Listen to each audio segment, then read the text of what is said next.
Continuação da leitura que eu estava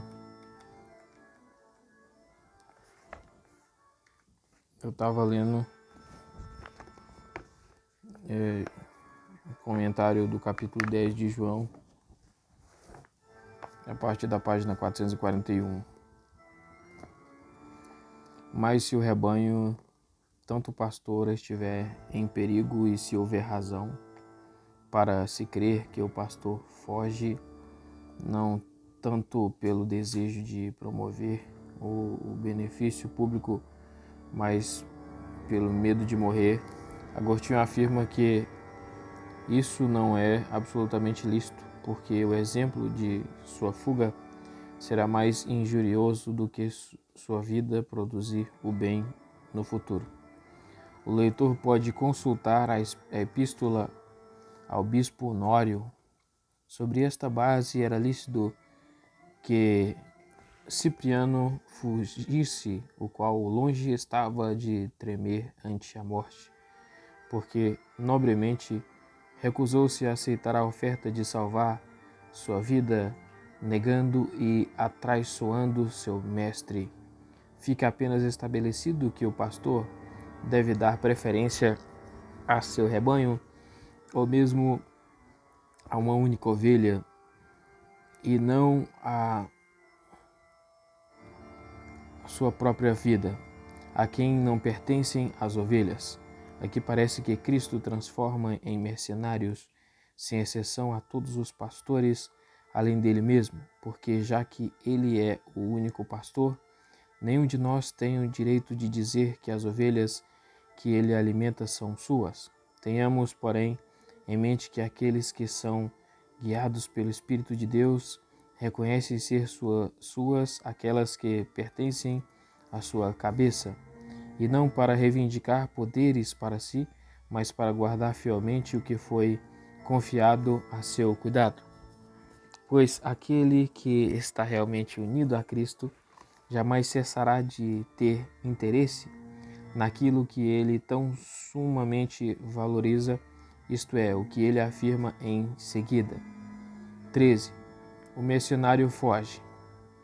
A razão é porque ele não se preocupa com as ovelhas, significando que seu coração não se sensibiliza ante a dispersão do rebanho, porque acredita que o rebanho de forma alguma lhe pertence, porque aquele que tem sua atenção voltada para o salário e não para o rebanho, ainda que engane a outros, quando a igreja se encontra em situação de tranquilidade, mas quando entra em disputa evidenciará sua perfídia. 14. E eu conheço minhas ovelhas e elas me conhecem a mim.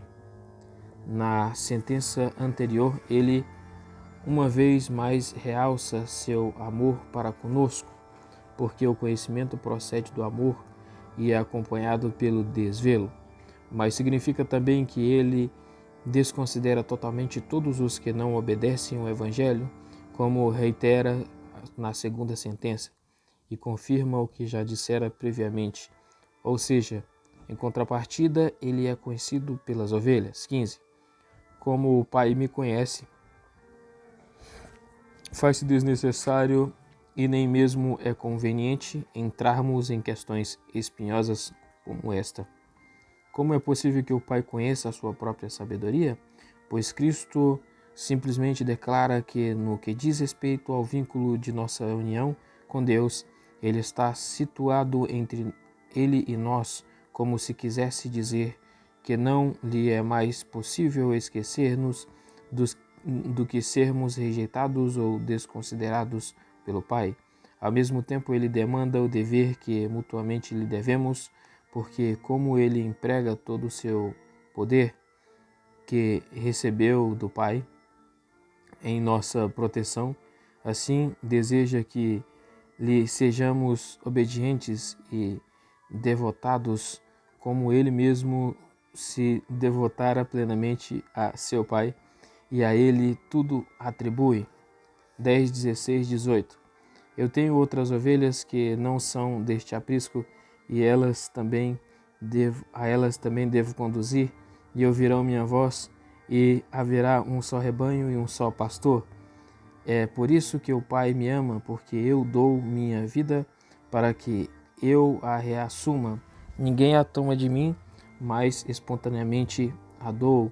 Tenho poder para dá-la e poder para reassumi-la. Este mandamento eu recebi de meu Pai. 16.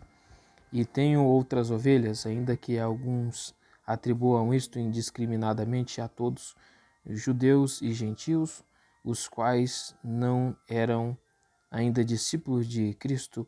Contudo, não tenho dúvida de que ele tinha diante de seus olhos a vocação dos gentios, pois ela intitula de redil a Assembleia do Povo Antigo, por meio da qual eram separados das demais nações do mundo e unidos em um só corpo como a herança de Deus.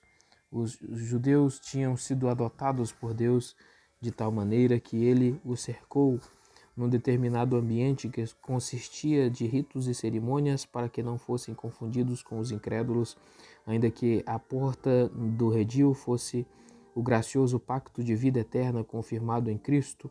Por esta razão ele chama ovelhas aos que não portavam a mesma marca, porém pertenciam a uma classe distinta ou outras ovelhas. Em suma, o significado é que o ofício pastoral de Cristo não se confirma dentro dos tocanhos limites da Judéia, mas se estende com muito mais amplitude. A observação de Agostinho sobre esta passagem é indubitavelmente verdadeira.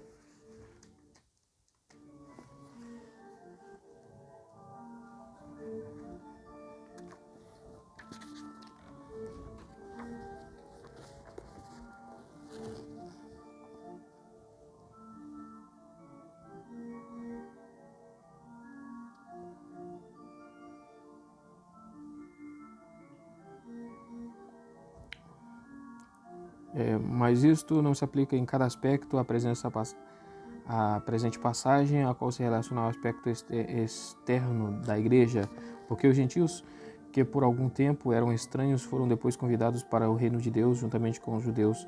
Todavia, reconheço que a afirmação de Agostinho se aplica neste aspecto, que Cristo dá o título de ovelhas aos incrédulos, que por si mesmos muito longe estavam de merecer a designação de ovelhas. E com esse termo ele não se realça o que seriam, mas antes atribui tudo isso à eleição secreta de Deus, porque já somos ovelhas de Deus antes mesmo de termos consciência de ser Ele nosso pastor. De igual modo, em outro lugar lemos que éramos inimigos quando Deus nos amou, Romanos 5,10. E por esta razão Paulo também diz que éramos conhecidos de Deus antes que nos conhecêssemos, Gálatas 4,9. Então devo também conduzi-las.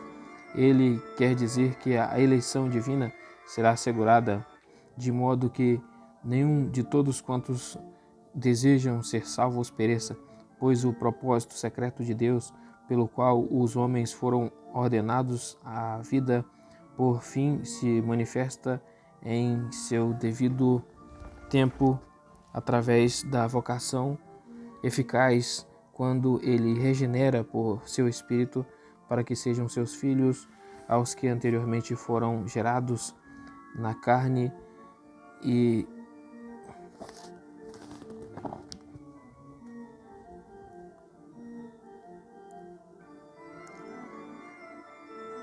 foram gerados da carne e do sangue.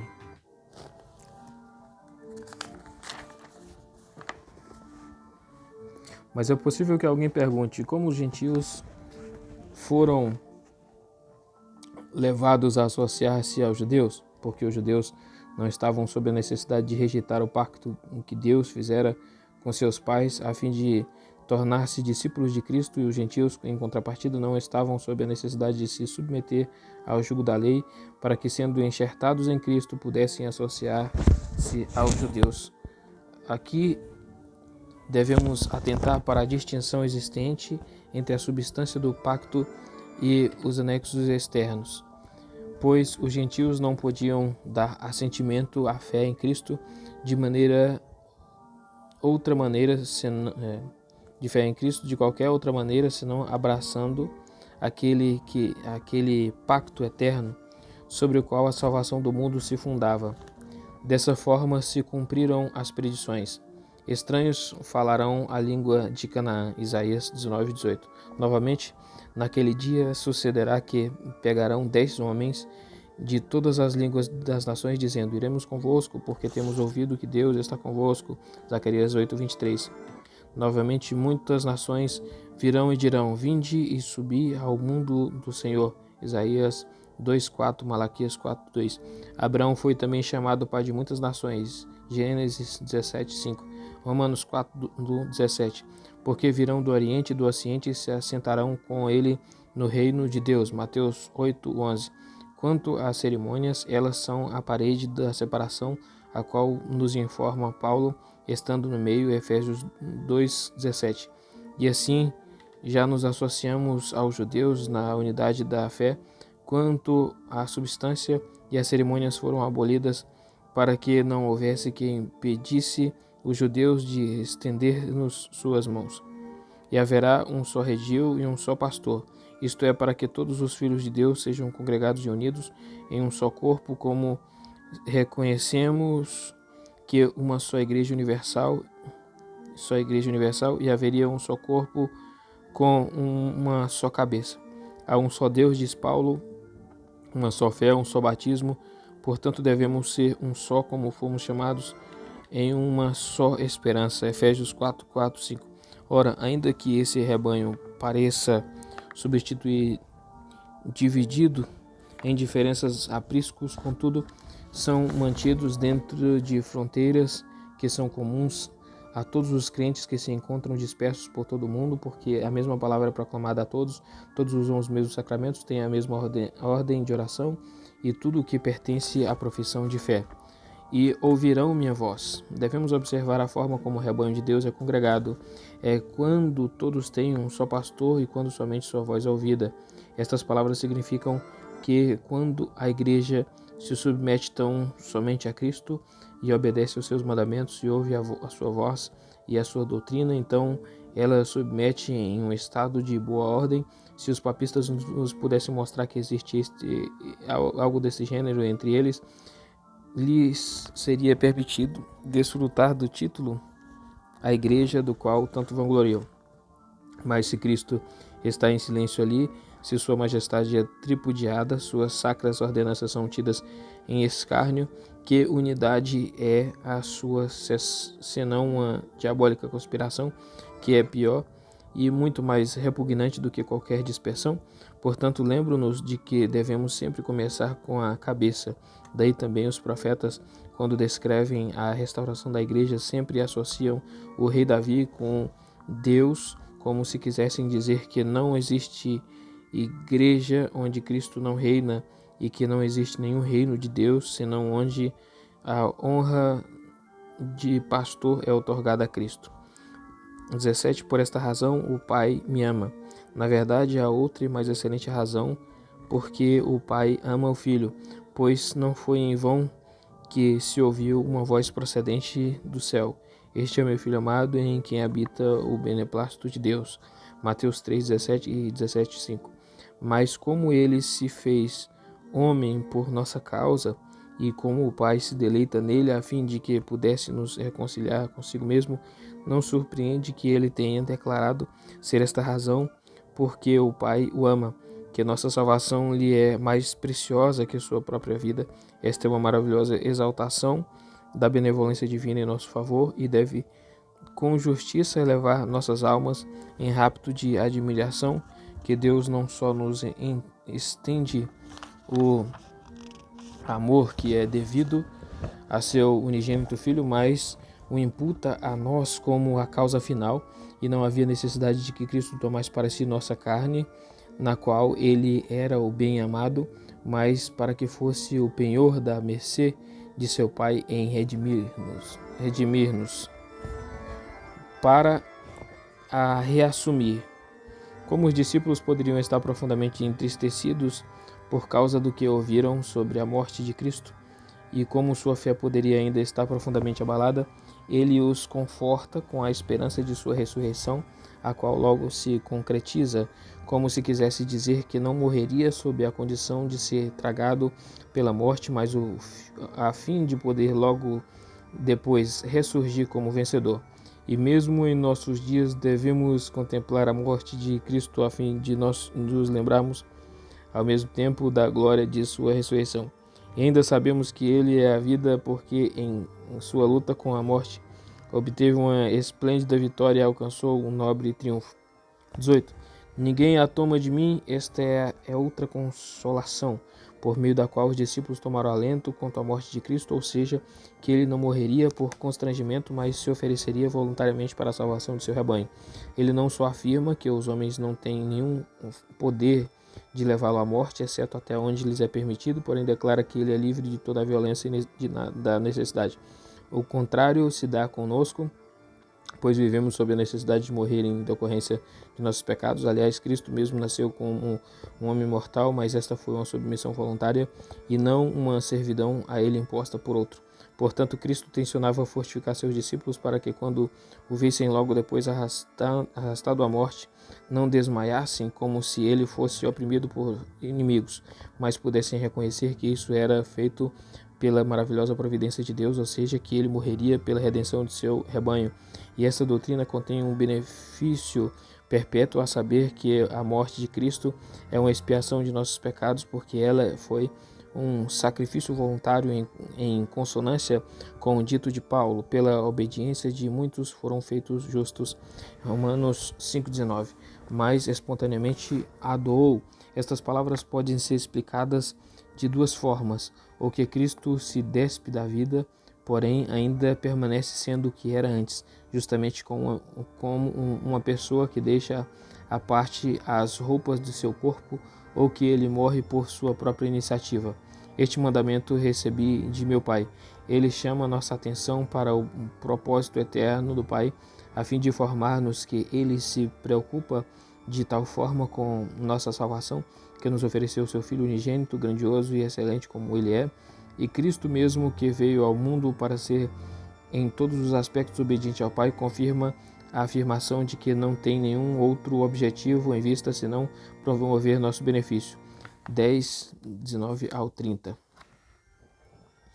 Tornou, pois, a haver divisão entre os judeus por causa dessas palavras, e muitos deles diziam: ele tem demônio e está fora de si, por que o ouvis? Outros diziam: estas não são palavras de um endemoniado, porventura pode um demônio abrir os olhos de um cego? E em Jerusalém havia a festa da dedicação e era inverno, e Jesus caminhava pelo templo no pórtico de Salomão. Os judeus, pois, o cercaram e lhe disseram: até quando manterás nossas almas em suspenso? Se tu és o Cristo, dize-nos claramente. Jesus lhes respondeu: eu já vos disse, porém não credes. As obras que eu faço em nome do Pai testificam de mim. Vós, porém, não credes porque não sois de minhas ovelhas. Como já vos disse, minhas ovelhas ouvem minha voz, eu as conheço e elas me seguem. E lhes dou a vida eterna e jamais perecerão e ninguém as arrebatará da minha mão. Meu Pai que mas deu é maior do que todos e ninguém poderá arrebatá-los da mão do Pai. Eu e o Pai somos um. 19. Tornou, pois, a haver divisão. A vantagem conquistada pelo discurso de Cristo foi que ele granjeou-lhe alguns discípulos, mas como sua doutrina conta também com muitos adversários, daí surgir uma divisão, de modo que romperam-se em partidos, as quais anteriormente aparentam ser um só corpo da igreja, pois todos de comum acordo professavam ser adoradores de Deus de Abraão, do Deus de Abraão, e haviam se comprometido com a lei de Moisés. Agora, porém, quando Cristo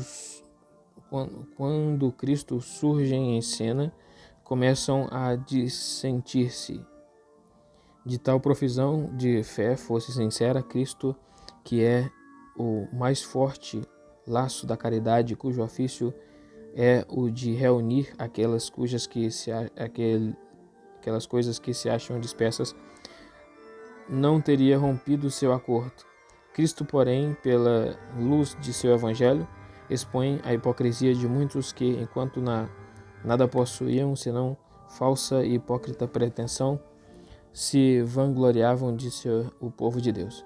E ainda o perverso de muitos é também a razão porque a igreja é afligida com divisões e porque em seu seio acendem-se as centenas. Portanto, os que perturbam a paz nos lançam a culpa no chamado de cimáticos, porque a principal culpa que os papistas suscitam contra nós é que nossa doutrina abalou a tranquilidade da igreja. Não obstante, a verdade é que se rendessem submissamente a Cristo e estendessem o apoio à verdade, todas as comoções seriam imediatamente aplacadas.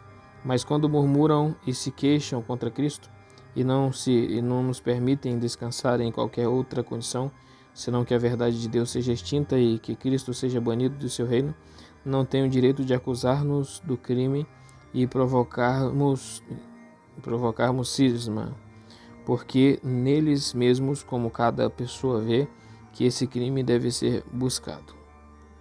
Que nos entristeçamos profundamente ante o fato de que a igreja se acha dilacerada por divisões que têm surgido entre os que professam a mesma religião, mas é melhor que haja alguns que se preparam dos perversos para se unirem a Cristo, sua cabeça, do que serem todos de uma só mente e desprezarem a Deus. Consequentemente, quando surge cisma, devemos inquirir sobre quem é aqueles que se revoltam contra Deus e contra a sua doutrina pura.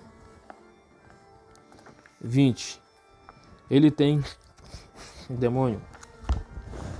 Empregam a mais ofensiva acusação que podem engendrar, caluniando a Cristo para que todos tremam ante a ideia de ouvi-lo.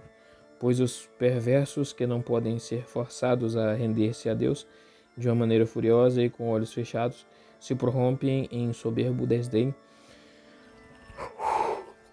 contra ele e incitam outros à mesma fúria, de modo que nem sequer uma palavra de Cristo se ouve em silêncio. Mas a doutrina de Cristo contém em si mesma poder suficiente para defender-se contra os caluniadores. E isso é que os crentes querem dizer com sua resposta. 21.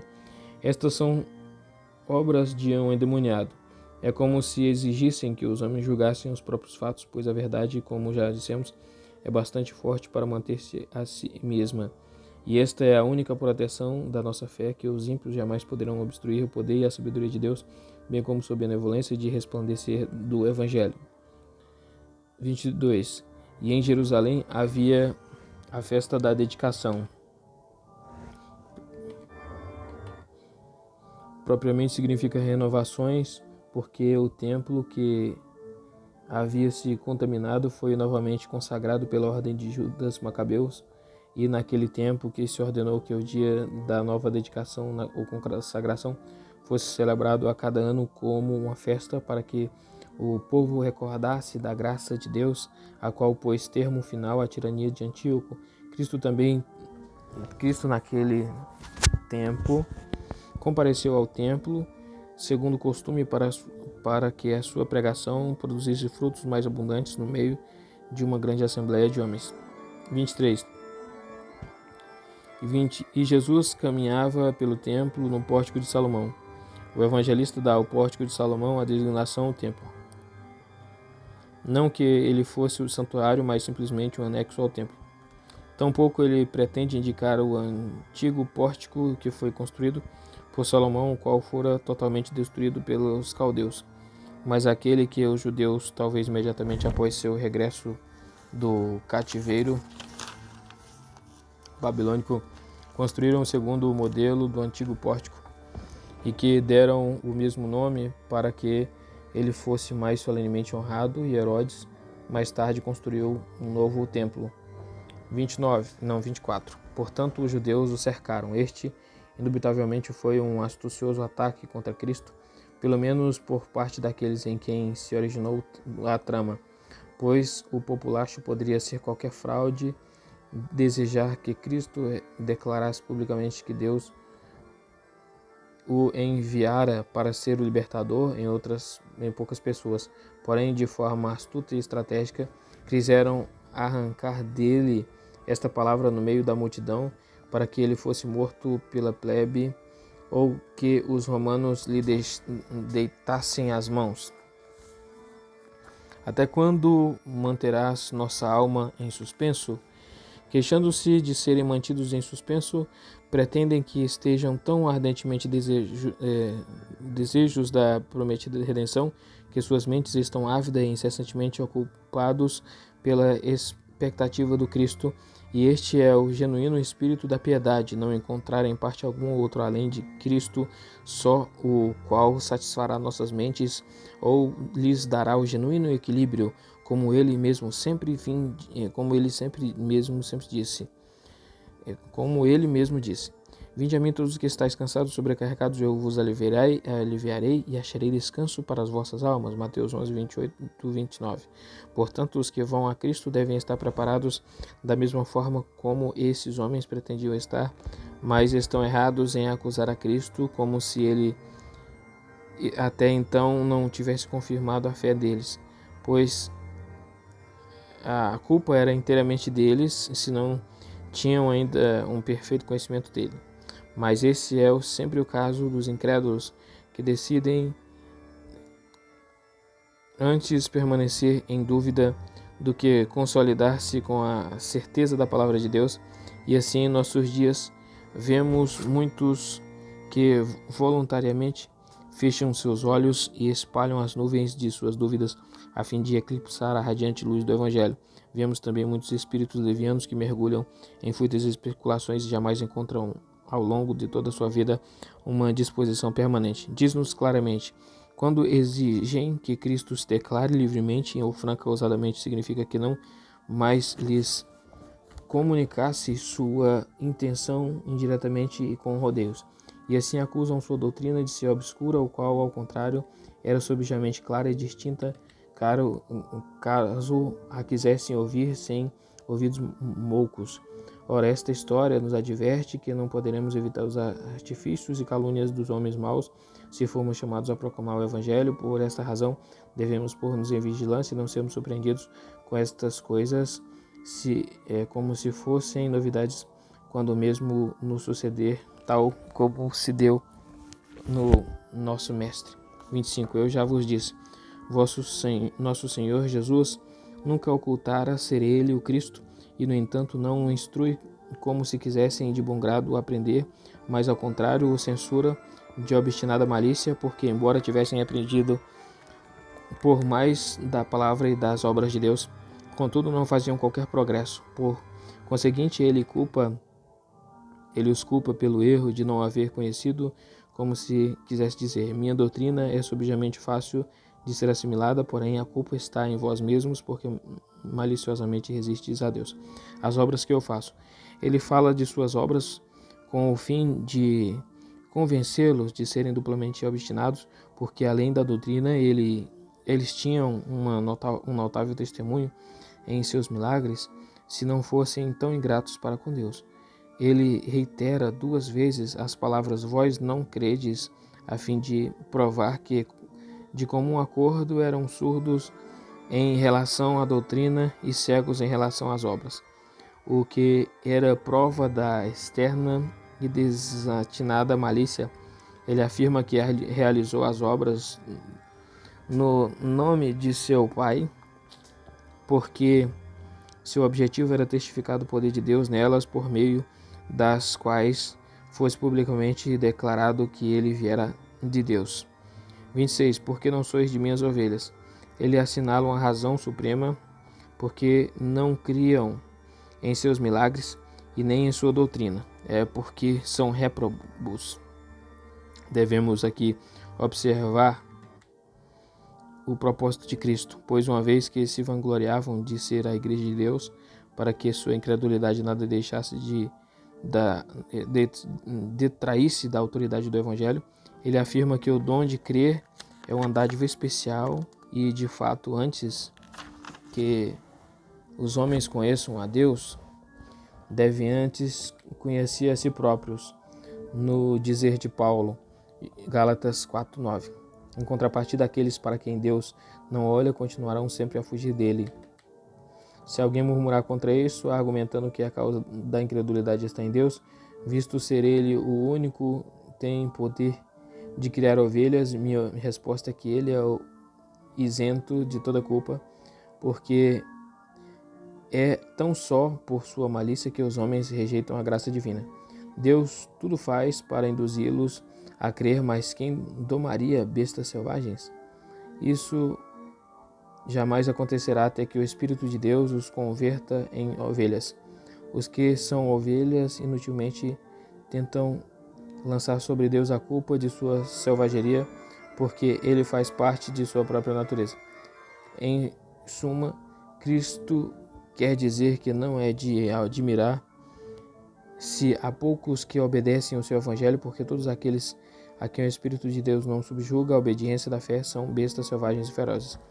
Tanto mais irracional e absurdo é que a autoridade do evangelho dependa da convicção dos homens. Os crentes, porém, devem antes considerar que são dominados por Deus de uma forma tão poderosa, visto que enquanto outros permanecem em um estado de cegueira, foram atraídos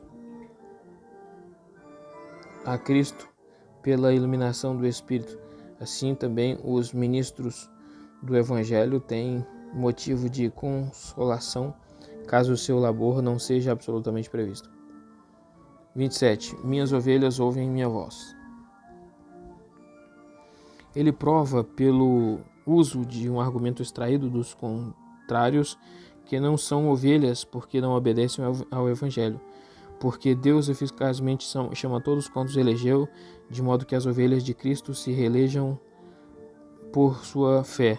E de fato a razão pela qual o título ovelha é aplicado aos crentes é fé, e de fato a razão pela qual o título ovelha é aplicado aos crentes é que eles se rendem a Deus para que sejam governadores pela mão do Supremo Pastor e, renunciando à ferocidade de sua natureza, se tornem pastor e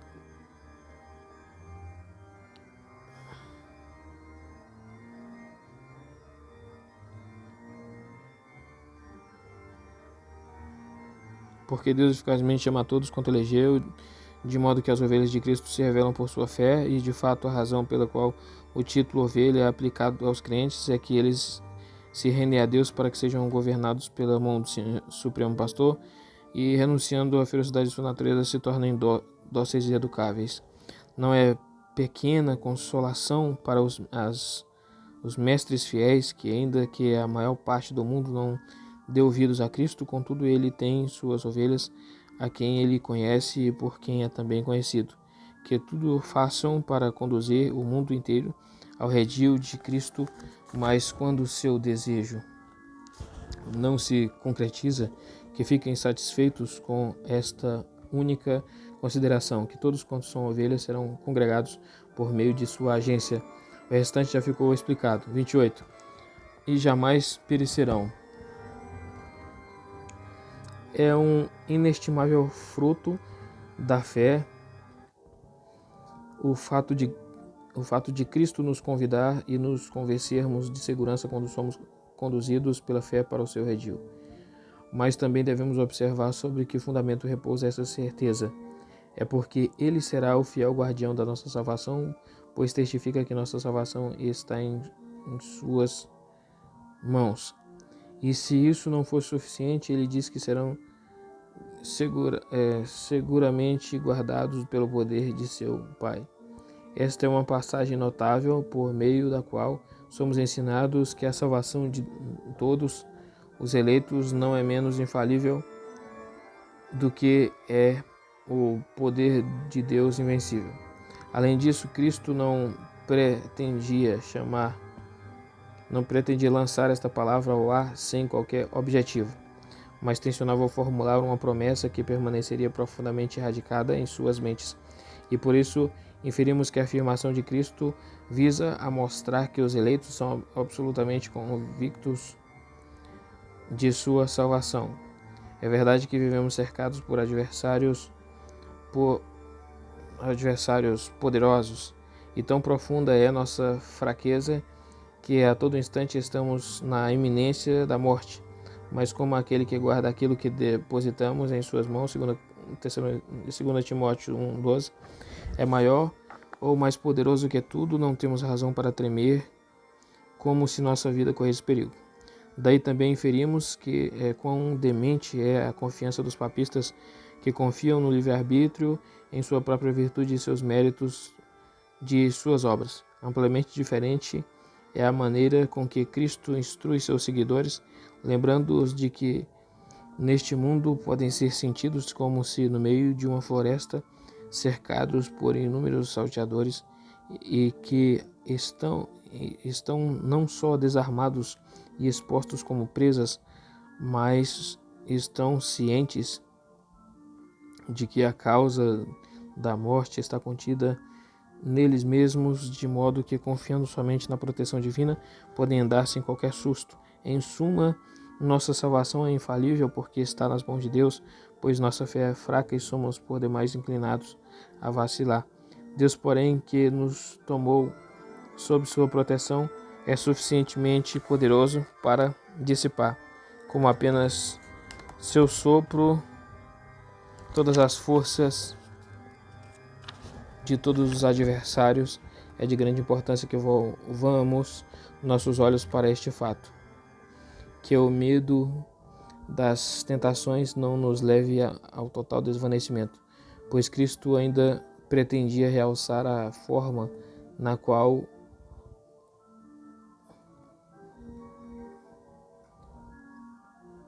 as ovelhas podem viver vida tranquila no meio dos lobos.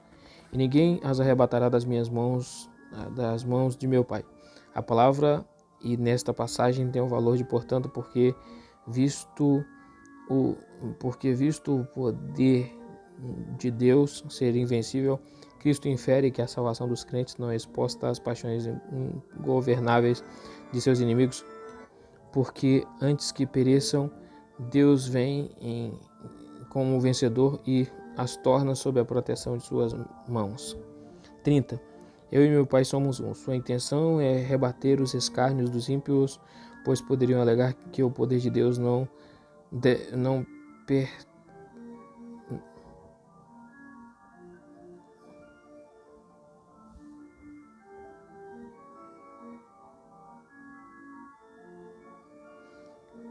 Sua intenção é rebater os escárnios dos ímpios, pois poderiam alegar que o próprio Deus não lhe pertencia absolutamente, de modo que ele não podia prometer aos seus discípulos que tal poder com certeza os protegeria. Ele, pois, testifica que suas atividades estão intimamente unidas às do Pai, que a assistência do Pai jamais faltará a si e às ovelhas. Os antigos fizeram um uso equivocado desta passagem para provar que Cristo é homousios, de uma mesma essência do Pai, porquanto Cristo não argumenta sobre a unidade de substância, mas sobre a harmonia que ele desfruta com o Pai, de modo que tudo quanto é feito por Cristo será confirmado pelo poder de seu Pai. 10, 31 ao 36. Então os judeus outra vez pegaram em pedras para o apedrejar. Respondendo-lhe Jesus: Tenho-vos mostrado muitas coisas boas procedentes de meu Pai, por quais destas obras vós me apedrejais? Respondeu-lhe os judeus: Não te apedrejamos por alguma obra boa, mas pela blasfêmia, porque tu, sendo homem, a ti mesmo te fazes Deus. Respondendo-lhe Jesus: Não está escrito em vossa lei: Eu disse, sois deuses? Se ela chamou deuses a quem a palavra de Deus foi dirigida, e a escritura não pode ser anulada, dizeis que eu, a quem o Pai santificou e enviou ao mundo, blasfemo porque eu disse: Sou o Filho de Deus? 31. Então os judeus outra vez pegaram em pedras. Visto que a verdadeira religião é manter a glória de Deus, arde com o seu próprio zelo, o qual o Espírito de Deus orienta, assim a incredulidade é a mãe da fúria, e o diabo agita os ímpios de tal maneira que nada mais aspiram senão matança. Este resultado mostra com que intenção encaravam a pergunta de Cristo, pois a confissão franca da qual professavam ser zelosos instantaneamente os leva à demência. E, no entanto, embora se precipitassem com extrema violência para agarrar a Cristo, não pode haver dúvida de que assinalassem alguma razão plausível para tal critério, como se estivessem agindo impulsionados pela injunção da lei, pela qual Deus ordena que os falsos profetas sejam apedrejados. Deuteronômio 3:5. 32. Tenho-vos mostrado muitas obras boas. Aqui Cristo não só diz que não tinham razão alguma para sua crueldade, mas os acusa de ingratidão por retribuírem de uma forma tão injusta os favores de Deus. Tampouco diz apenas que eles prestaram serviço através de uma ou duas obras, mas que de muitas maneiras lhe fora bondoso. Também o censura por serem ingratos, não só a ele, mas acima de tudo a Deus, quando disse ao ministro do Pai que publicamente manifestou seu poder para que eles fossem conhecido e atestado. Pois, quando diz que as boas obras eram provenientes do Pai, sua intenção é dizer que Deus era o autor delas. O significado pode ser ainda sumariado. A intenção de Deus era vos fazer conhecidos por meu intermédio gloriosos benefícios, e ele vos conferiu por minhas mãos. Bane-me como bem vos aprouver, eu nada fiz que não merece louvor e boa vontade. Portanto, ao me perseguirdes, vós revelais nossa fúria contra os dons de Deus.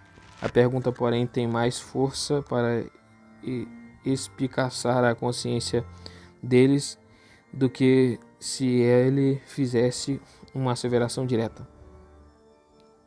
33. Não te apedrejamos por uma obra boa. Embora os ímpios declarem guerra franca contra Deus, contudo jamais querem pecar sem algum pretexto plausível. A consequência é que, quando se enfurecem contra o Filho de Deus, não se contentam com mera crueldade, mas apresentam uma infundada acusação contra ele e se constituem advogados e defensores da glória de Deus. A boa consciência deve, portanto, ser-nos como um muro de bronze, por meio do qual ousadamente repelimos as censuras e calúnias com que somos assaltados, pois seja qual for a plausibilidade com que adornam sua malícia, e seja qual for a censura que por algum tempo arremessem contra nós, se lutarmos pela causa de Deus, ele não se recusará a defender sua verdade. Mas como os ímpios jamais faltam pretexto para oprimir os servos de Deus, e como nutrem também uma empedernida impudência, ainda quando sejam vencidos, não cessarão de caluniar